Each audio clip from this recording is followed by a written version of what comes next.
So we've got a little worksheet here for you called Your Conversation. And it's a space for you at the front to write enough detail about your scenario so that you will remember the specifics. So it could be bullet points about where you see them, what you talk about, that kind of thing.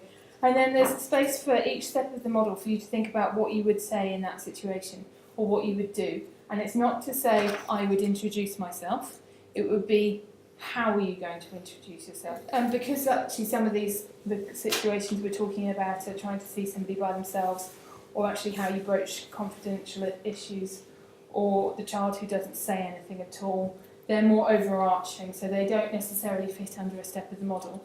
And we will come round and help you think about, and there might be activities that are on your website, particular tools that you can use and do with somebody that you might not know about, that we can go through. So that's the plan. Have you tried writing stuff down with him, or?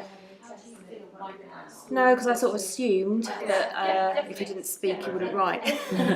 But Sometimes they don't. I mean, I remember, it's this thing. I guess the aim of this isn't to sort of try one thing and transform the situation. It's about, like you say, learning to speak more comfortable silence. Learning to, these. I always find the ones where they're really quiet and the hardest, because socially that feels quite awkward. You feel like you've got to fill the airspace and you've got to try and help them or make them talk. And actually, it's that gentle encouragement, gentle persistence. All that's showing them is, I just want to find a way. And so maybe saying, I just wondered if, I know some young people when they're upset find it easier to write stuff down. I just wondered if you could be, if you're offering choice back, I just wondered whether we could try that, because I know it's quite awkward, us just sat here. Yeah. Or whether we could try something else. I don't know, think of another idea. And give him two choices about how he might start that conversation with you. Okay, And then he's putting him, giving the choices, putting him back in control. It's not just, you're offering a way out other than talking. Could be the three houses thing again. You can adapt it for age. You could just write, let's write down together one thing you really want to understand what's going on for you. What's one thing you really want to change? One thing that's worrying you. One thing that's going okay. Yeah. Or something like whatever you. It doesn't really matter what it is. No, it's just to get a conversation. Yeah. And you can say to them, do you want me to jot them down, or do you want to jot them down? And again, it's all those little choices just help someone come into it. Because all of a sudden, all that upset, this little thing seems manageable. And if he's been annoyed at his mum speaking for him, he's not going to let you write. No. Do you want to do it, or do you want me to? Oh, I'll do it. And even if it's just that little way in, isn't it? Yeah.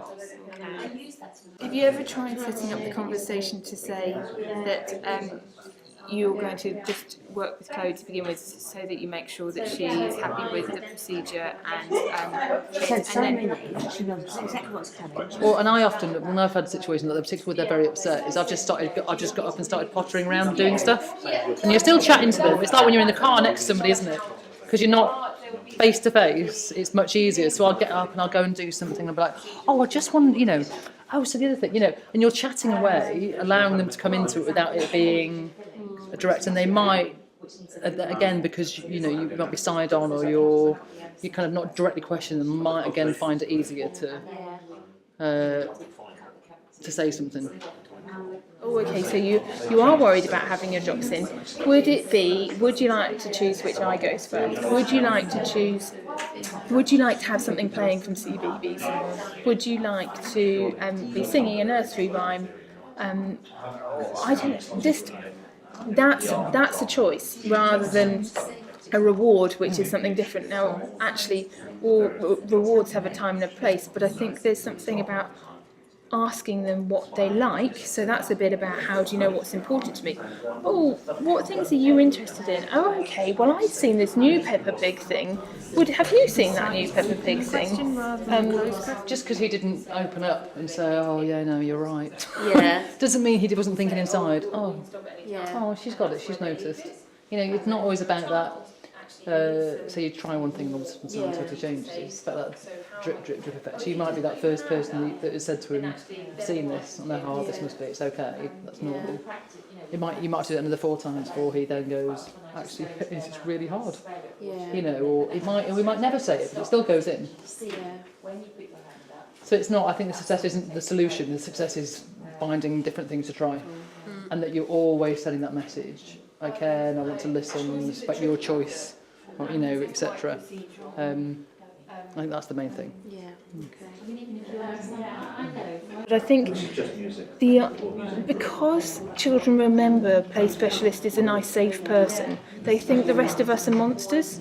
And if we started by asking some of the same questions that play specialists do, and saying, oh yeah, I do know something about children, I have heard of Peppa Pig, I do know what these kind of things are, they then think of you as a different kind of, you're then a bit of a person, rather than you're the nurse, you're the professional, you do the bad things. The play specialist does the nice, fun things with me.